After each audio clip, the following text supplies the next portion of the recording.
আমি হচ্ছি totality of all the years, all the things that happen to my life, তারই একটা সমষ্টিগত প্রতিফলন হচ্ছে আজকে আমি।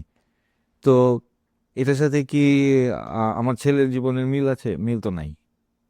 কি হতে পারে যে কিছু কিছু কমনালিটিস আছে, সেই কমনালিটিস গুলো কি আমি ট্রান্সফার করে দিতে পারছি টু দ্য নেক্সট জেনারেশন? তাদেরকেও কি আমি একই আইডিয়ালগুলা বা একই স্বপ্নগুলো কি দিতে পারছি? যোগাযোগগুলো কি তৈরি করে দিতে পারছি?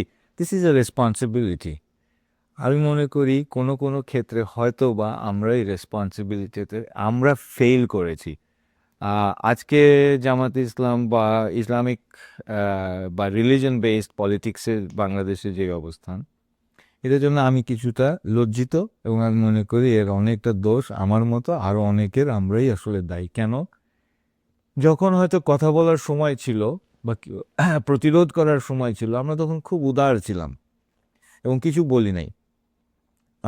কালচারালিও বাংলাদেশে কোথাও কোনো নতুন কোনো অনুষ্ঠান হবে, কেউ নতুন গৃহ প্রবেশ করছে, মিলাদ, তো তো ইসলামিক এবং রিলিজিয়াস এবং মোল্লাদের যে সোশ্যাল স্ট্যাটাস, আমরা এটাকে বাড়তে দিছি। বাড়তে বাড়তে they have achieve the position যেখানে তাদের ওই জায়গাটা আমরাই ছেড়ে দিছি।